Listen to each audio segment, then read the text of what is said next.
அன்னவையர் புதுவை ஆண்டாள் அரங்கற்கு பன்னதிருப்பாவை பல்வதியம் இன்னிசையால் பாடி கொடுத்தாள் நற்பாமாலை பூமாலை சூடி கொடுத்தாளை சொல்லு. இல்லாமல்ல திருவரங்கத்தானுடைய அருளினால் நாம் இந்த திருப்பாவையை அனுபவித்து கொண்டிருக்கிறோம். சாய் டிவி பக்த கோடிகளுக்கு வணக்கம் தெரிவித்து கொண்டு தொடர்ந்து இந்த பாசுரத்தை அனுபவிப்போம்.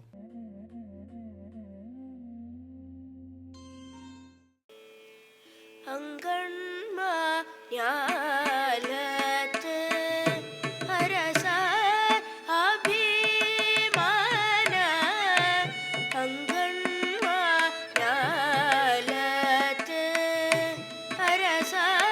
அபிமான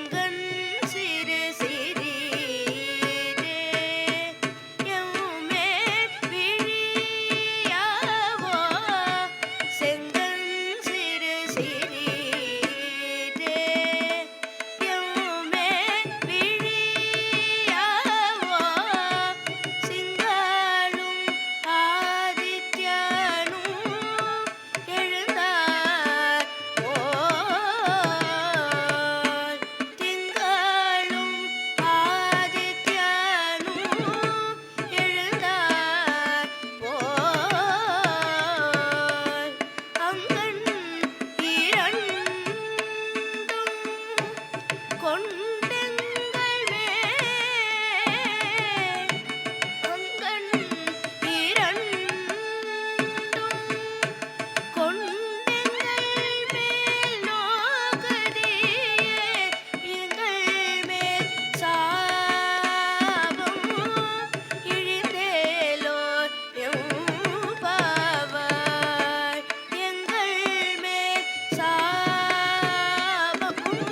கட்டி அங்கண்மா ஞாலத்து அரசர் அபிமான பங்கமாய் வந்து நின் பள்ளி கட்டின் கீழே சங்கம் இருப்பார்கள் போல் வந்து தலை பெய்தோம்.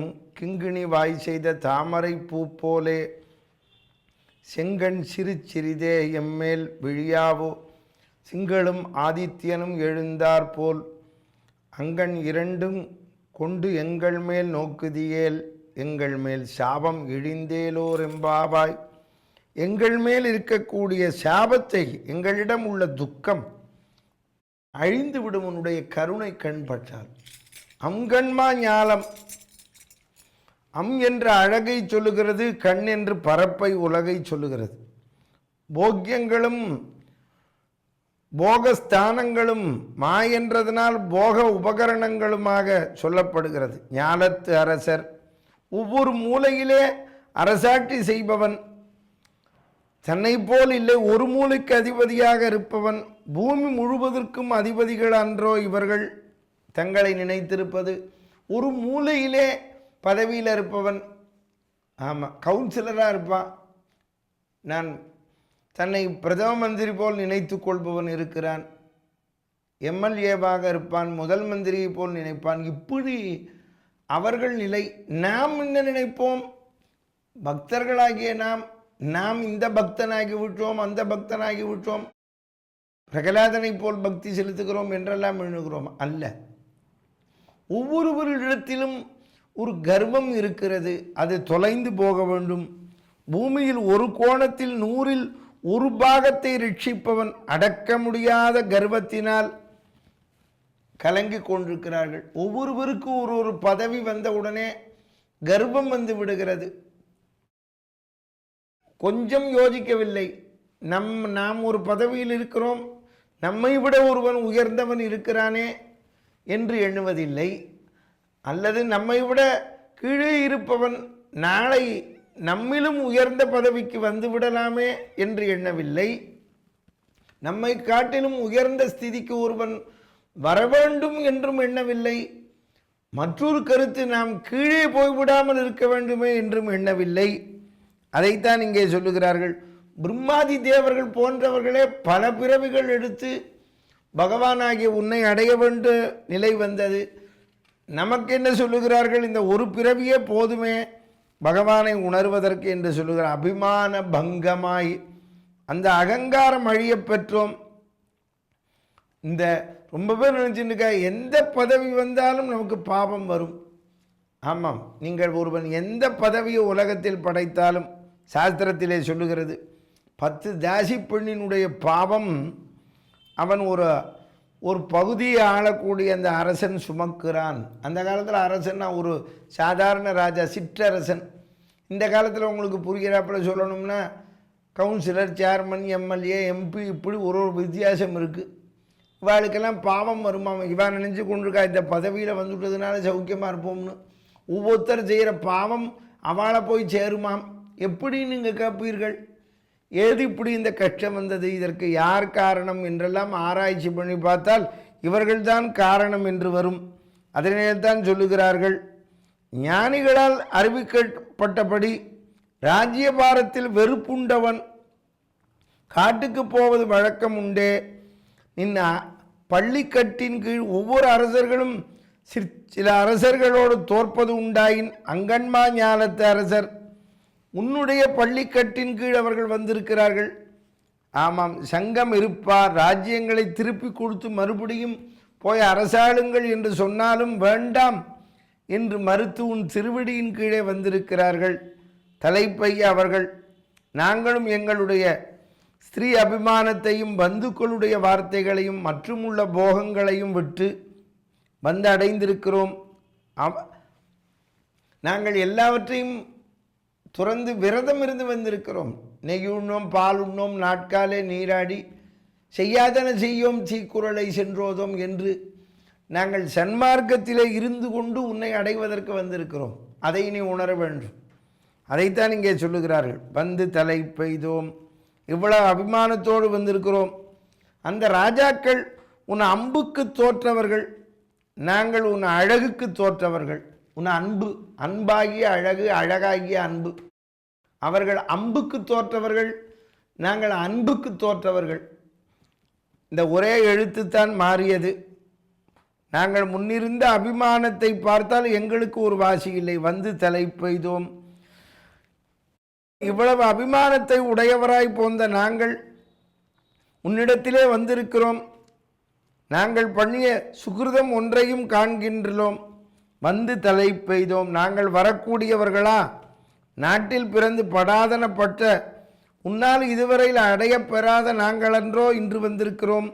இத்தருணத்தை நழுவ விடாதே வந்திருக்கிறோம். நாங்கள் ஞானிகளும் பெற முடியாமல் பரிதவிக்கும் விஷயத்தை அந்த ஞானிகளில் தலை சிறந்த நாங்கள் அடைந்து விட்டோம் என்று தங்களை தாங்களே கொண்டாடி கொள்வதாக கொள்ளலாம். அப்படி நாங்கள் வந்திருக்கிறோம் என்று எண்ணிக்கொள்ளேன். பெண்கள், உன் காரியம் முடிந்து விட்டது போல இருக்கிறதே, ஆகையால் இனி குறையே இல்லை என்று கண்ணன் சொல்ல, நாங்கள் உன்னை அடைந்தோமே ஒழிய அடைந்து அனுபவிக்கும் பலனை பெறவில்லை. நாங்கள் ஏதாவது பலனை பெற்றிருக்கிறோமா? இல்லையே. கிங்கிணி வாய் செய்த தாமரை பூ போலே, நாங்கள் தாமரை பூ போல கிங்கிணி போல் பாதி மலர்ந்திருந்தும் தாமரை முழுதும் மூடாமல் முழுவதும் மலராமல் இருக்கிற இவனுடைய கண்ணுக்கு என்றும் ஒப்பற்ற உபமானமாய் இருக்கிறது. பாதி மலர்ந்தும் பாதி மலராமல் இருக்கக்கூடிய அந்த தாமரைப்பூ போல இருக்கக்கூடிய உன்னுடைய கண்ணினுடைய சுவாதந்திரியம் இவன் கண்ணை திறக்க ஒட்டாமல் இருக்கிறது தாமரைக்கு. புருஷகார பூதையான நப்பினை பிராட்டியின் சம்பந்தம் கண்ணை மூட ஒட்டாமல் செய்கிறது. இவருடைய அபராதம் கண்ணை மூடச் செய்கிறது. நப்பிண்ணை பிராட்டியினால் மூடாமல் இருக்கிறது கண், எங்களால் மூடிக்கொண்டிருக்கிறாய். அதனால் அவனுடைய கிருபை மலரச் செய்கிறது. அதைத்தான் சொல்லுகிறார்கள். கர்ம பரதேந்திரியம் ஆசிரித பரதேந்திரியம் அலரச் செய்கிறது. காலத்தின் இளமை தாமரையை மொட்டை மலரச் செய்கிறது. இவருடைய எப்படி சொல்லுகிறார்கள், ஆதித்யன் அலரச் செய்கிறான் இக்காரணங்களாலே. ஆமாம், செங்கண் அவனுடைய செந்தாமரை கண்ணனவன் சிறிதே குளம்படியாலே சுடலை அடக்க முடியாது போலே உன்னான் கண்ணழகு வெள்ளத்தை முழுவதும் எங்கள் மேல் பாய விட்டால் எங்களால் தாங்க முடியாது. உன்னுடைய அழகான அந்த கண் அழகை நீ எங்கள் மீது செலுத்தினால் எங்கள் மேல் தாங்க முடியாது. தான் சொல்லுவா பெரியவாள்லாம், கருணை கண்ணை செலுத்து. அவன் கொஞ்சம் பார்த்தா போதும், அவன் முழுக்க பார்த்தா நம்மளால் தாங்க முடியாது. பகவான் கொஞ்சமாக நம்மளை பார்த்தா போதும். கருணை கண் பெரியவாள்லாம் சொல்லுவா. நம்மளை விட வயசில் பெரியவா குரு இவாளெல்லாம் சேவிக்கிறோம்னா நேரடியாக அவள் பார்வைப்படணும்னு அவசியம் இல்லை. அவள் லேசாக பார்த்தாலே போதும், நமக்கு அது முழுக்க வந்துவிடும். ஆகையால் பாய விட்டால் எங்கள் மேல் தாங்க முடியாது. அதைத்தான் இங்கே சொல்லுகிறார்கள். நாங்கள் தாங்கும்படியாக செய்யும் விழியாவோ கோடையிலே காய்ந்து போன பயிர் போல் இருக்கும் எங்கள் மேல் உன் கண்ணாகிற கார்மேகம் கருணை மழையை பொழியாதோ எம்மேல். மேக ஜலத்தை எதிர்பார்த்து இருக்கக்கூடிய சாதக பட்சி போல் நாங்கள் இருக்கிறோம் சொல்லுகிறார்கள். என் கண் உங்கள் மேல் விழித்தால் உங்களுக்கு என்ன பலன் என்று அவன் கேட்கிறான். கோடை காலத்திலே அப்படியே பிளந்து கிடக்கும் நிலமெல்லாம் மழை பெஞ்சால்தான் ஒன்று சேரும், ஜலம் உள்ளே இறங்கும். அதில் எப்படி கோடை காலத்து நிலத்தை சொல்கிறான்னா, நல்ல மழை பெஞ்சதுன்னு வச்சுக்கோங்க, பூமி உள்ளே இழுத்துடும். பூமி உள்ளே இழுத்து அது உள்ளே இறங்கினதற்கு பிறகு அதற்கு பிறகு மேலே தண்ணி நிற்கும். அந்த அளவுக்கு மழை கொட்ட வேண்டும். அது மாதிரி உன்னுடைய கருணை மழையை எங்களிடத்திலே பொழிய வேண்டும் என்று சொல்லுகிறார்கள். கருணை மழையை நீ பொழிய வேண்டும். இதில் வேடிக்கை அவர்களே சொல்லுகிறார்கள், மெதுவாக கண்ணை திற, எங்களால் தாங்கும்படியாக. ஏற்கனவே சொல்லியிருக்கிறாள் தாயார், வாழ உலகினில் பெய்திடாய் நாங்களும் மார்கழி நீராட. வாழ உலகினில் நாங்கள் வாழும் வண்ணம் நீ மழை பெய்ய வேண்டும், எங்களுக்கு வாழும் வண்ணம் நீ செய்ய வேண்டும் என்று சொல்லுகிறார்கள். வாழ உலகினில் பெய்திடாய், அதைத்தான் இங்கே சொல்லுகிறார்கள். ஆமாம், எப்படி கதிர் மதியம் போல் முகத்தான் எதிரிகளுக்கு ஆதித்யனை போலே அணுக ஒண்ணாதிருக்கையும் அடியாருக்கு சந்திரனை போலே. அதாவது கதிர் மதியம் போல் முகத்தான், இது எப்படி சார்? ஒரு கண்ணு சூரியன் ஒரு கண்ணு சந்திரன், ஒரே மாதிரியே ஒரு ஆளால் நடக்க முடியுமா?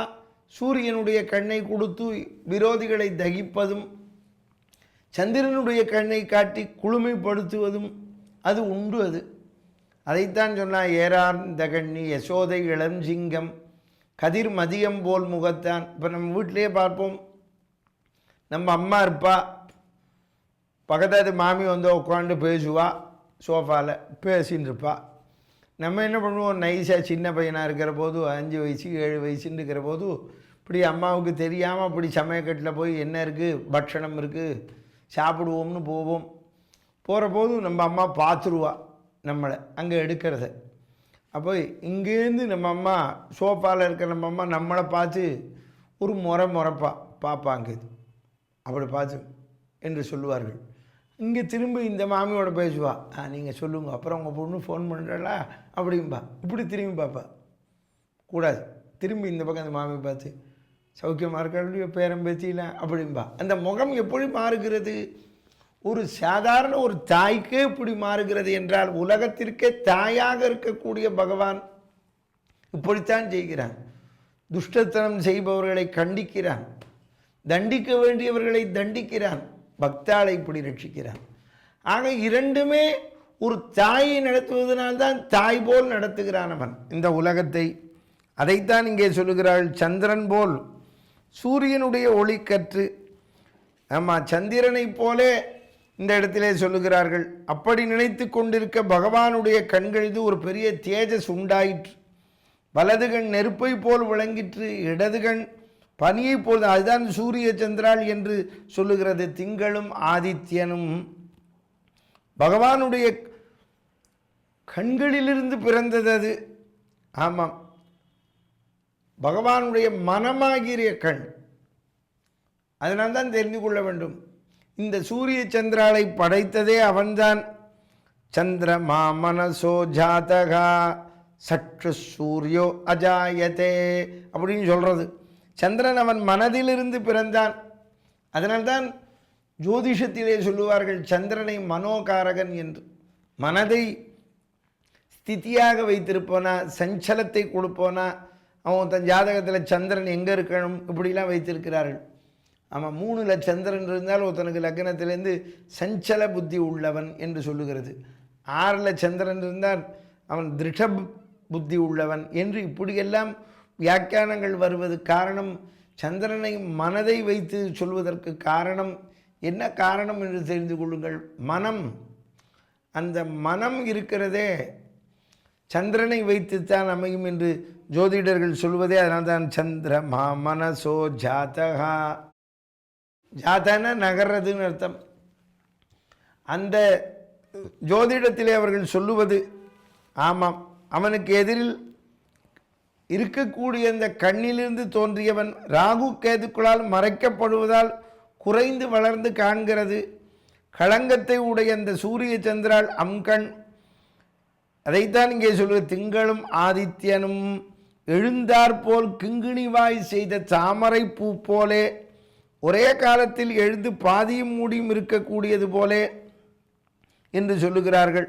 ஆங்கு மலரும் குவியுமால் உந்திவாய் ஓங்கு கமலத்தின் 9 ஆங்கை திகிரி சுடர் என்றும் வெண்சங்கம் வானில் பகரும் மதி என்றும் பார்த்து என்று ஆழ்வார் சொல்லுவது போலே திங்களும் ஆதித்யனும் என்று சொல்லுகிறார்கள்.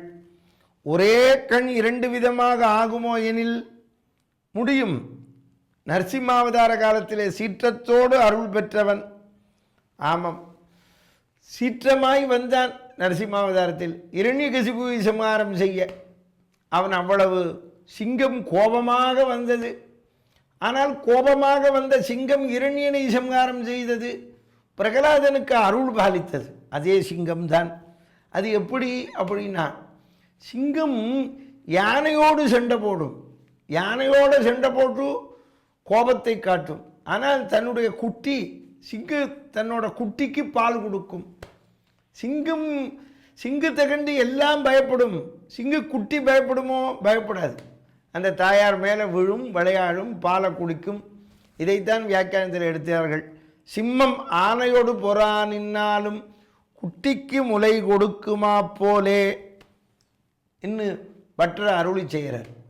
அவர் சிங்கம் யானையோடு சண்டை போடும், குட்டிக்கு முலை கொடுக்கும். ஒரு ஸ்திரீ பல பேரோடு விவாதம் செய்வாள், தான் படித்த படிப்பிலே நிர்வாகம் செய்வாள், கலெக்டராக இருப்பா, மந்திரியாக இருப்பா, எல்லாம் இருப்பா. ஆனால் தன் குழந்தைக்கு தாய் தானே. இந்த உலகத்தில் தெரிந்து கொள்ள வேண்டும். அவர்களுடைய பெருமையோ அவருடைய கோபமோ செல்லாது யாரிடத்திலே? குழந்தையினிடத்தில் செல்லாது. அந்த குழந்தை தாய் மேலே வந்து விளையாடும். அதை போல இந்த சிங்கத்தின் குட்டி எப்படி தன் சிங்கமான தாயிடத்திலே மேலே விழுந்து விளையாடும். அது சிங்கம் கடிக்குமோ? கடிக்காது. சிங்கம் மற்ற மிருகங்களை ஜெயிக்கும், யானையை ஜெயிக்கும், மானை ஜெயிக்கும், புலியை ஜெயிக்கும், ஆனால் எல்லாத்தையும் ஜெயிக்கும். ஆனால் தன் குட்டியிடத்திலே பிரியத்தை கொடுக்கும், தோற்று போகும். அதை போலே பகவான் விரோதிகளை ஜெயிப்பவன், பக்தன் அல்லாதவர்களை. எங்கள் மேல் சாபம் இடிந்து நீ இப்படி எங்களை நோக்கினால் நாங்கள் உன்னை பிரிந்து படும் துக்கம் நீங்கும், அனுபவித்தே தீர வேண்டுமாகியாலே சாபம் போலவே எங்களிடத்தில் எங்கள் துன்பத்தை நீ போக்க வேண்டும். எப்படி சிங்கம் எப்படி தன் குட்டியினிடத்திலே பிரியமாக இருக்குமோ, சிங்கம் எப்படி குட்டியை கொண்டாடுமோ அதை போல் நீ எங்களை கொண்டாட வேண்டும். அடுத்த பாசுரத்திலே அதைத்தான் சொல்ல இருக்கிறார்கள். நாங்கள் தோற்றுவிட்டு வந்திருக்கிறோம், தோற்பதிலே மகிழ்ச்சி அடைகிறோம். யாரிடத்திலே தோற்றோம்? உன்னிடத்திலே தோற்றோம். மற்றவர்கள் தோற்றதற்கும் நாங்கள் தோற்றதற்கும் வித்தியாசம் இருக்கிறது. என்ன? அவர்கள் உன்னுடைய அம்பிலே தோற்றார்கள், நாங்கள் உங்கள் தோற்றமான அன்பிலே தோற்றோம், உன்னுடைய தோற்றத்தில் தோற்றோம். அவர்கள் தோற்றது உன்னுடைய பானத்தில் அம்பு, நாங்கள் அன்பு. உன் மீது அன்பு வந்தது, உனக்கு எங்கள் மீது அன்பு வந்தது எதனால்? முதலில் உன்னுடைய எழில், உன்னுடைய அழகு. அந்த அழகை காட்டினால் மட்டும் போராது, எங்களுக்கு உன்னுடைய அன்பையும் காட்ட வேண்டும். நாங்கள் எல்லாவற்றையும் பெற்றுவிட்டோம், ஆனால் இன்னும் அனுபவிக்கவில்லை. நாங்கள் முதலில் பெற்றுக்கொண்டதை அனுபவிக்க வேண்டும். இதற்கும் நீதான் உன்னுடைய கருணை கண்ணை செலுத்த வேண்டும், நீதான் எங்கள் மீது செலுத்த வேண்டும். ஆனால் நாங்கள், அவர்கள் எதை இழந்து வந்தார்கள்? ராஜாக்கள் தங்களுடைய ஐஸ்வர்யாதிகள் எல்லாவற்றையும் இழந்து வந்திருக்கிறார்கள். நாங்கள் எங்களிடத்தில் இருக்கிற பாபத்தை இழந்து விட்டு வந்திருக்கிறோம். ஆக எல்லோரும் ஒன்றை இழந்தால்தான் பகவானை பெறலாம். எங்களிடத்திலே இருக்கக்கூடியது அதுதான், பாபத்தை விட்டு. அதைத்தான் ஒருத்தனை அழகாக சொன்னான். இந்த ஒரு நாம சங்கீர்த்தன பாடலிலே அழகாக சொன்னோம். எண்ணடங்கா தேவர்கள் மலர் மாறி பொழிய. தேவாலாம் பூவை போட்டாலாம் பகவானுக்கு, கிருஷ்ணனுக்கு. மண்ணில் உள்ள தொண்டர்கள் மனக்கவலையோட லாலி. அவன் என்ன சொல்கிறா? பகவானை ஊஞ்சலை வச்சு ஆட்டுறா. என்ன சொல்லி ஆட்டுறா? நம்மிடத்திலே இருக்கக்கூடிய கவலைகளை பகவானிடத்திலே கொடுத்து விடுவோம். தேவாலாம் பூக்களை போடட்டும், ராஜாக்கள் தங்கள் ஐஸ்வர்யத்தை கொட்டட்டும். நாம் என்ன கொடுப்பது? பகவானிடத்திலே கொடுப்பதற்கு என்ன இருக்கிறது? மண்ணில் உள்ள தொண்டர்கள் மனக்கவலை ஓட. நாங்கள் எங்கள் கவலையை விட்டு விடுகிறோம் உன்னிடத்தில், கவலையை விட்டு உன் திருவடியை பற்றுகிறோம். எங்களுக்கும் விடுவதற்கு ஒன்று இருக்கிறது, உங்களிடத்திலே கவலையை விட்டு விடுகிறோம் என்று சொல்லுகிறார்கள். அதனால்தான் நாங்கள் உன்னை அபிமானித்து வந்தோம். அவர்கள் அபிமானித்து வந்தது வேறு, நாங்கள் அபிமானித்து வந்தது வேறு. அங்கன்மா ஞாலத்து அரசர் அபிமான பங்கமாய் அவா தங்களுடைய பாவங்களை போக்கிக் கொள்வதற்கு வந்திருக்கிறார்கள். தாங்கள் செய்த பாவத்தை நீ கொன்று விடுவாயோ என்ற பயத்திலே அம்புக்கு பயந்து வந்திருக்கிறார்கள்.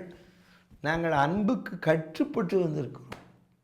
நாங்கள் கட்டுப்பட்டது உன்னுடைய அன்புக்கு, உன்னுடைய தோற்றத்திற்கு, உன்னுடைய கருணைக்கு, உன்னுடைய எழிலுக்கு. எல்லாம் எடுத்துக்கொள், எதுவாக இருந்தாலும் சரி, எல்லாம் உன்னையே சார்ந்தது, உன்னிடத்திலிருந்து தான் எல்லாம் பிறக்கிறது என்பதை உணர்ந்து உன்னை தேடி வந்திருக்கிறோம். சிங்கத்தை தேடி வந்த சிங்க குட்டியை போல் நாங்கள் இருக்கிறோம் என்று கூறுகிறார்கள். பாதகங்கள் தீர்க்கும் பரமநடி காட்டும் வேதம் அனைத்துக்கும் வித்தாகும் கோதை தமிழையைந்து மைந்தும் அறியாத மானுடரை வையம் சுமப்பதும் வம்பு வசுதேவ சுதம் தேவம் கம்சச்சாணூரமர்தனம் தேவகி பரமானந்தம் கிருஷ்ணம் வந்தே ஜெகத்குரும் என்று கூறி இந்த அளவில் திருநிறைவு செய்கின்றேன்.